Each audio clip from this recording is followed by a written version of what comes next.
99.1 FM New Haven. And now we get into Interview.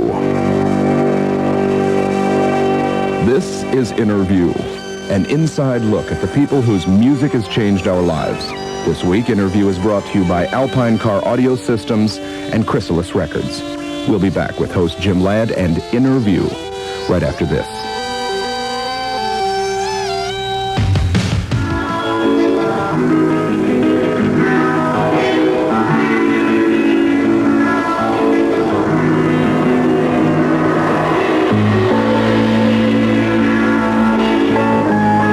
Good evening, everybody. I'm Jim Ladd, and tonight I'm very proud to welcome you to the second part of our interview of Fleetwood Mac. Last week during part one, we met Mick Fleetwood and Lindsey Buckingham. Tonight, our guest will be singer-composer Stevie Nicks.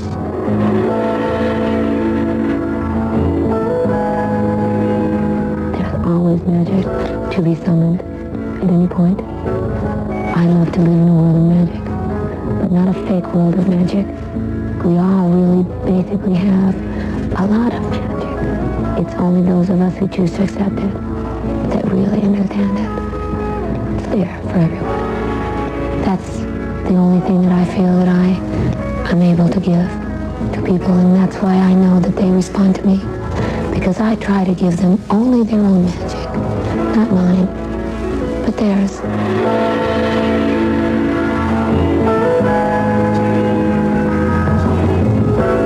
You know, it's like it's 150 years ago. It's all the women in the kitchen making pumpkin pie and decorating the tree, and everybody's saying, we're going to Stevie's. You know, I may never marry. I may always be Mother Goose. Sometimes I think that is what is destined for me.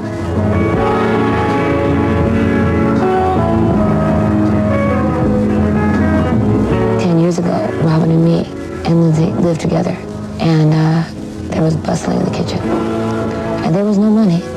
Wherever I live, there seems to be bustling. I mean, that's a part of reality for me. I mean, I may get bummed out because it takes away my privacy, but at the same time, it makes me remember that I'm not really a princess.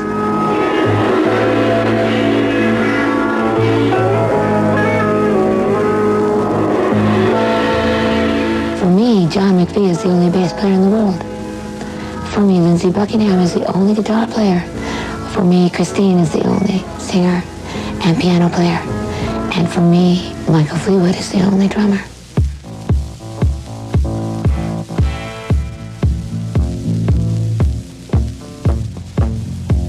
We played for 4 solid months. There was no limousines, and I mean, we drove in station wagons, and it was wonderful. And it was funny, and it was really good. And we had played for 4 months, and I thought I was going to, I really did think that I might die. I mean, I am strong, but this is in the beginning. I have learned now how to do it. But at that point, I had not learned. And I walked in front of a mirror, and I looked at myself, and I was sick. I went, oh, poor sad little thing. She must be dying. And I stood back and said, but this is you, so then, therefore, you must be dying. And then I stood back and said, but you don't want to die, neither do I. So we must change this now. And that's where I said, and so be my sister. Or don't let me down this time, because I'm not going out on some cloud without you. And you look like you're on your way out now, and I'm not going with you. So we better separate this and put it back together and realize that this is not such a frail creature, and that this frail creature is certainly not going to go down for Fleetwood Mac or anybody else. So intense silence when she walked in the room was me looking at myself. And she called. Is me saying, don't do this to me. Or the people, they love her and they keep filling up her room. That's after the gigs, when there's a million people and you're being pulled every way. And you're going, but does anyone know my name? And they'd like to wrap her in velvet like some sort of weird corpse. Not me. Do it to other rock and roll stars, baby, but I'm not doing that. I love life too much. But I was thinking, and I wasn't seeking from drugs or booze. I was thinking for my own self, letting myself sink, and sort of getting off on the fact that I was so frail and so blonde and so pale and something like that. It was like my dad was there, and it was something about being with my family and walking in front of that mirror that clicked it. Because I had looked like that for a month, so it could have clicked anywhere. But there was something about being home and looking at my parents who would say, "Are you crazy? Where is that little girl that we love? Where is the one that sings in her bedroom until 5 in the morning and cries? Where is she? Is she gone?" No, she's not gone, hopefully. And that's what that is. And so we make our choices when there is no choice. Our interview of Fleetwood Mac with our special guest Stevie Nicks returns in just a moment. Money does not replace the mystic for me. We're back now with our interview of Fleetwood Mac. The conversation that you're hearing tonight was taped at Stevie's home after a sold-out concert in Los Angeles. When we arrived at her house at about 1:30 in the morning, there were already a number of her friends waiting to say hello and to celebrate the end of a 5-night stand in L.A. So, purely for the sake of good journalism, we left the entourage of friends and well-wishers to party in the living room. And Stevie and I retired to a quieter, more intimate part of the house. I always do my interviews in my bedroom. So I am very happy. So please continue and don't feel intimidated. And if they make you feel intimidated, I will simply throw her out the window. Excellent. Well, we'll get that on tape. I think that would be good. As Gabrielle. opposed to TV, we could hear Gabrielle going out the window. Huh? Tell everybody we'll be down there in 5 minutes. Everybody. I'm not going to the hotel. Okay. Thank you, man. All of us. Can we just lock her in the bathroom? What about that? Gabrielle? Yes. Really, go catch a fever. Okay, try again. Okay, we'll try again. We'll wait for the door to close. My houses are always like this. Yeah? Do you like to live with a lot of people? I guess I must, because it always seems that way. I moved away to get away from it, but not that these people all live here, it's just that they're all so close. And I love them, and I want them to be here, so it's not like I feel, thank you, that they're not here, that I, only when we're doing something like this, and you wish that people wouldn't come in and out. Yeah. If it gets bad, we can move to the back room. It's wonderful for me to be able to share this with them. And these aren't hangers-on people. These aren't Fleetwood Mac groupies at all. These are very dear friends, all of them. You have problems separating the two anymore? No. No? Because I don't have people that aren't really close here. There's nobody here in this house right now that isn't very close.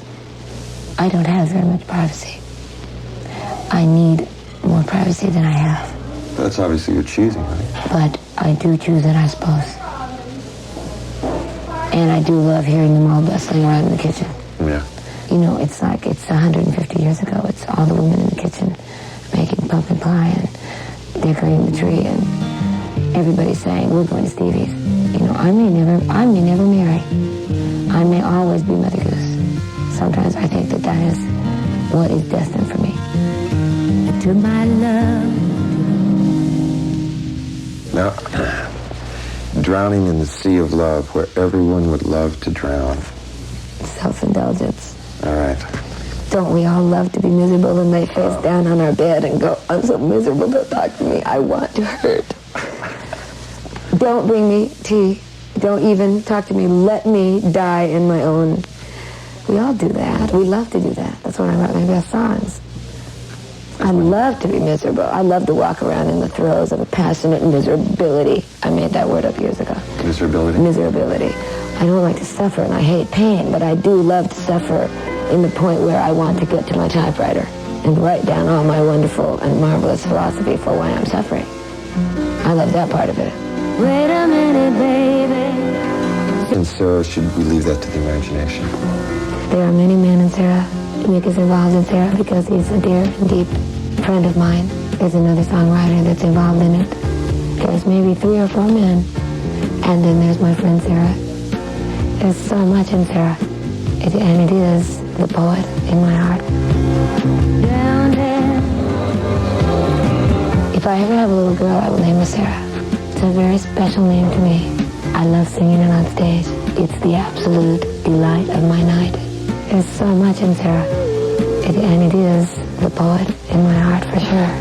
That's Sarah. Stevie Nicks and our interview of Fleetwood Mac will return right after this.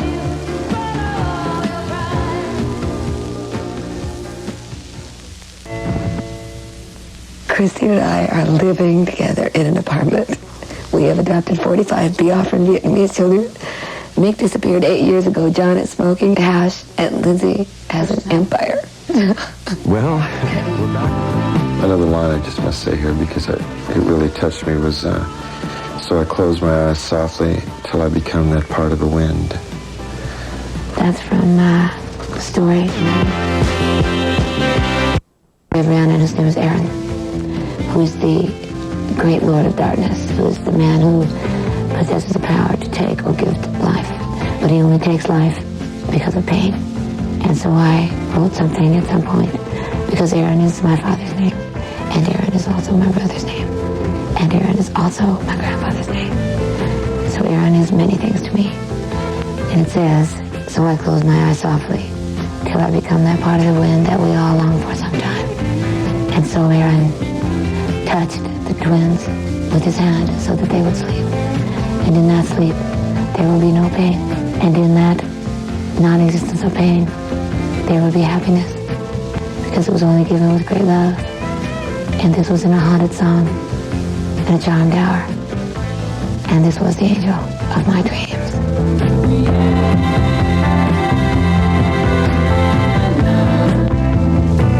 Define a charmed hour for me. The best hour. The best of all your life. Always will reign in your memory, and to always ring through your dreams, and be there when any people hurt you or bring you down or you suffer, maybe. That haunted song will be there for you, because that's the birds of Rhiannon, and that's what that was written about. It's the 3 birds of Rhiannon, which always are there if you need help. And you may black out, and that's what they do, and they just take it from you. And you wake up, and it's all right. And that's the haunted song of Rhiannon. You have to know the story. Conclusion of our 2-part special interview of Fleetwood Mac right after this.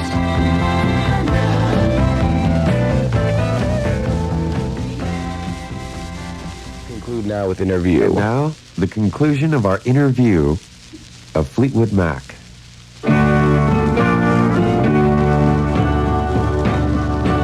Is there something that's on the street, a general attitude that is way off base as far as you're concerned? The best, I suppose, way that I can answer that is to tell you of an experience that I had about a week ago in Ann Arbor, Michigan. We found this incredible health food store that had a restaurant, and I went in to pick out some things that I needed, and this girl came up to me, and she was real tiny, and she had real kind of dark hair, real straight, real plain, but real pretty. And she said, "You're Stevie Nicks, aren't you?" And I said, "Yeah." She said, "Well, do you have a minute?" I said, "Yes, I do." She said, "It's very strange that you could have come here tonight, because for a long time I've wanted to be able to walk up to you and tell you something. I'm a graphic artist. I have no way with words. I draw, and you sing, and you write, and I create. To me, you are the best songwriter that I know, and I don't know you."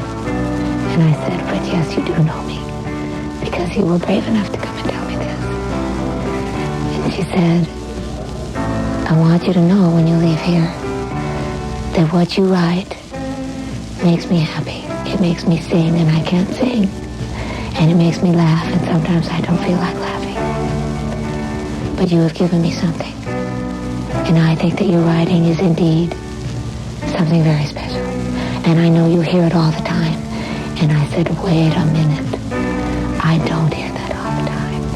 And if you ever see me in a crowd, you better promise me right now in this ridiculous, stupid, little crazy health food store that you will walk up to me and say, 'Stevie, remember in Ann Arbor? Remember me? Remember that I draw and you sing. And remember that I said that you write, and that I said, I'm so glad that you were brave enough to tell me that. Because very few are brave enough to tell me that. And if you don't tell me, who will tell me that? And the only thing that I ever wanted my whole life was to be a good writer. And to write something that might take away somebody's pain for a moment. And the fact is that I was right. Because people do at some point sit down and listen to I Have Always Been a Star and say, and so have I always been a star. Friend, I do appreciate greatly from the bottom of my heart the fact that you are brave enough to come up and say, for me, you are the best writer. Because very few say that to me. And that's what I wait for. Those few people that will get to me. Or those few letters that I will pick up on stage. Or those few little stuffed penguins that say, I love your songs. They make me happy. Or they make me sad. But don't take that away from me, my audience, because if you can't give that to me, then I have no business being here. That's where we're going to stop. That is beautiful. And I think your audience knows that. Thank you for sitting here with us. You're quite a lady, Stevie. I appreciate it. Anything else you want to say? No. Thank you. You're very welcome. Before saying goodnight, I would like to say a very special thanks to Gabrielle Aris of CD Management for her help in arranging the conversations for both Part 1 and Part 2 of this special. Thanks also to the good people at Warner Brothers Records, and to my partner Jack Morris, and to Robbie Carroll and Jim Brady of Interview Incorporated. Finally, although we did not speak with them directly during this interview, I would like to make mention for the record of bass player and founding member John McVie, and of course, singer, songwriter, and keyboardist Christine McVie, who many refer to as the signature of Fleetwood Mac. And with that, I'll say goodnight. I'm Jim Ladd.